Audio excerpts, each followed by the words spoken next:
యోగాంధ్ర కార్యక్రమం చేశాం. ప్రపంచ యోగా డే రోజున మనం నిర్వహించాం. ఆ రోజున నిర్వహించిన దానివల్ల మొత్తం ఒక రికార్డు, అనేక రికార్డులు క్రియేట్ చేశాం. ప్రపంచమంతా కూడా మన వైపు చూసేట్టుగా చేయగలిగాం. దీనికి నేను ప్రధానమంత్రి నరేంద్ర మోడీ గారిని మనస్ఫూర్తిగా అభినందిస్తున్నా.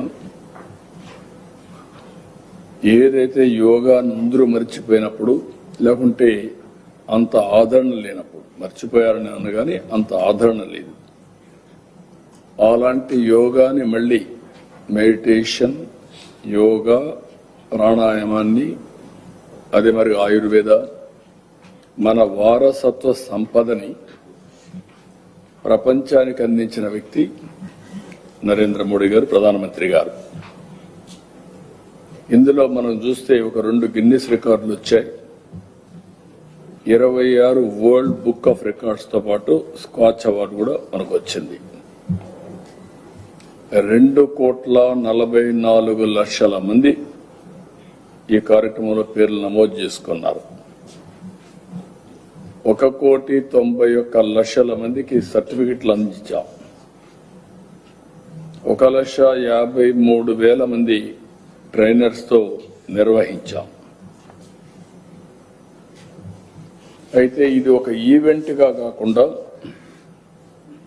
మన జీవన విధానంలో భాగం చేయడానికి ఈరోజు యోగాంధ్ర ఎవ్రీ ఇయర్ సెలబ్రేట్ చేయాలి అనే నిర్ణయానికి వచ్చాం.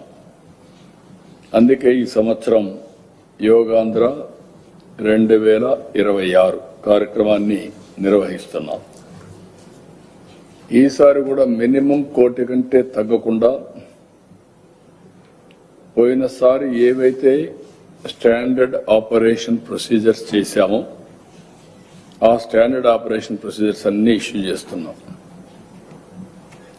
దాని ప్రకారం ఈ సంవత్సరం మనం చూస్తే యోగా దినోత్సవ థీమ్ వచ్చి యోగా ఫర్ హెల్తీ ఏజింగ్,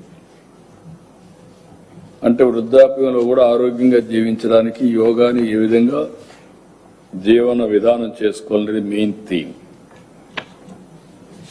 ఇది ఒక కార్యక్రమం కాదు, ప్రతి ఒక్క వ్యక్తి, ప్రతి ఒక్క ఫ్యామిలీ నిత్య సాధనగా దీన్ని అవలంబించాలని ప్రతి ఒక్కరిని కోరుకుంటున్నా.